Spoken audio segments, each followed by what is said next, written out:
tout partout dans le monde, ainsi en Haïti. Donc, je vais vous introduire à l'hôte de la journée, notre animateur. Bonjour, bonjour et bienvenue en Haïti, Port-au-Prince. Je suis Dr Carl Frédéric, je suis coordinateur médical adjoint de Médecins Sans Frontières. Donc, je travaille avec Médecins Sans Frontières depuis 7 ans, déjà, oui, 7 ans plus. Donc, je serai votre hôte et merci d'avoir porté votre attention à notre débat, à notre sujet aujourd'hui. Donc, on est live sur Facebook, on sera prêt à répondre à vos questions. On va vous accompagner sur les activités qu'on fait, les difficultés qu'on confronte et nous vous disons encore un grand merci. Prenez votre café, votre thé, asseyez-vous, prenez un biscuit parce qu'on va discuter de sujets très importants. Donc, on est en Haïti, donc je suis Carl Frédéric. Et on va vous parler de la violence sexuelle basée sur le genre. C'est un sujet très important pour nous, puisque de nos jours, ce sujet n'a pas l'attention nécessaire, l'attention qu'elle devrait avoir de nos jours. Ce sujet est, on pourrait dire, délaissé et il est très important de notifier que c'est un problème de santé publique de nos jours. Dans une zone, la région métropolitaine de Port-au-Prince, de plus de 4 millions d'habitants, donc c'est quelque chose d'une très grande importance. Et je vais vous introduire ma collègue Stéphanie, qui est la psychologue au niveau de la clinique Prends-Même, qui va plus ou moins vous parler sur certains sujets. Bonjour Stéphanie. Bonjour Carl, bonjour à tous. La question que j'ai pour vous, c'est quel type de patients nous recevons à la clinique Prends-Même? Alors, comme l'a si bien dit Carl, je suis Stéphanie, je suis psychologue à la clinique Prends-Même. Pour répondre à ta question Carl, depuis mai 2015, à la clinique Prends-Même, nous avons reçu plus de 1300 victimes de violences sexuelles et basées sur le genre. À la clinique Prends-Même, nous recevons tout style de patients, on peut dire des hommes, des femmes et aussi des enfants. Nous recevons des victimes de partout de la zone métropolitaine, de Port-au-Prince en Haïti. Nous avons, si je réfléchis bien, on peut dire que 53% de nos cas sont des mineurs et la plupart sont des femmes victimes de violences sexuelles. Merci.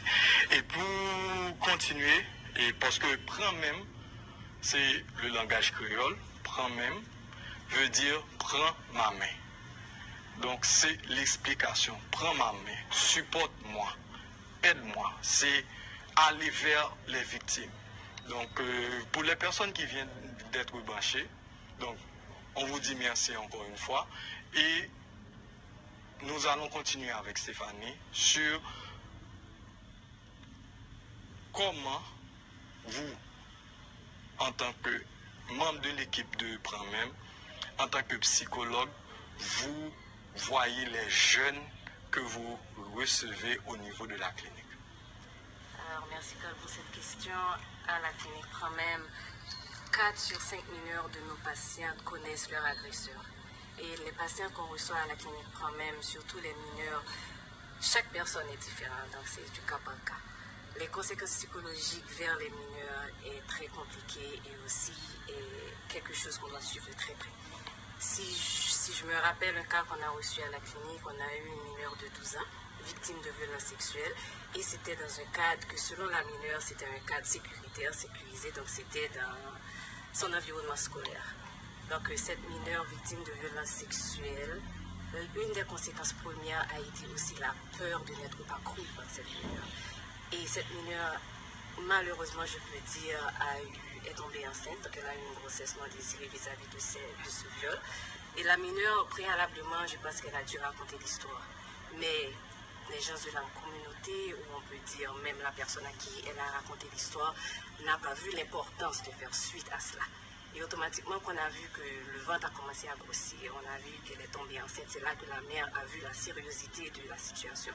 Et là, la mineure est venue à la clinique. Cette mineure, au début, je me rappelle qu'elle n'a même pas voulu manger. Du coup, parce qu'elle pensait que si elle ne mangeait pas, elle allait pouvoir ne pas alimenter l'enfant et l'enfant allait mourir automatiquement. Donc là, elle aurait pu se débarrasser de cet enfant. Cette mineure aussi, on peut dire, elle a dû abandonner l'école. Donc ça a été un arrêt de sa carrière scolaire. On a dû même relocaliser les parents car les parents ont été victimes de menaces de l'agresseur. Donc pour cette mineure, il y a eu relocalisation, hébergement temporaire et on peut même dire qu'il y a eu des conséquences dans la communauté car même les parents ont dû laisser la zone du fait parce que la mineure subissait beaucoup de stigmatisation aussi. Si je me rappelle aussi, on a eu une petite de 8 ans, oui, de 8 ans, et celle-là, elle a été victime de violences sexuelles à la maison même. Donc cette victime, elle a été abusée par des proches, et on peut dire que cette victime à la maison, elle doit se sentir en sécurité. Donc, une des conséquences psychologiques qu'a eu cette patiente, c'était aussi qu'elle ne savait pas exactement maintenant le lieu où je me sens en sécurité. Est-ce que c'est sécurité ou pas? Est-ce que c'est sûr ou c'est pas sûr? Est-ce qu'il y a justice ou il n'y a pas de justice? Donc, avec cette mineure, elle a dû consacrer, après, durant les séances psychologiques, on a pu voir que cette mineure consacrait la majorité de son temps et de son énergie quand elle était à la maison, à éviter la zone, soit à éviter l'environnement où son agresseur était présent, soit aussi elle consacrait toute son énergie à essayer de se protéger elle-même. Ça a été un travail assez difficile pour l'équipe, car nous avons dû travailler avec cette mineure pour dorénavant consacrer toute son énergie vers la vie d'un enfant dont elle a eu le droit de faire partie. Et aussi, on a dû travailler beaucoup plus avec elle sur sa réinsertion sociale, les manques d'intérêt. Elle a eu beaucoup d'intérêt, elle n'a pas eu beaucoup de concentration, son rendement scolaire a diminué. On a eu beaucoup de travail à faire avec la mineure et aussi avec sa famille.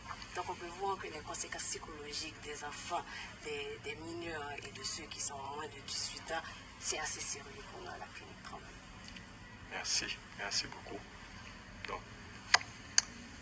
je pourrais dire, c'est vraiment touchant et pour voir cette réalité, pour voir et vivre également cette réalité,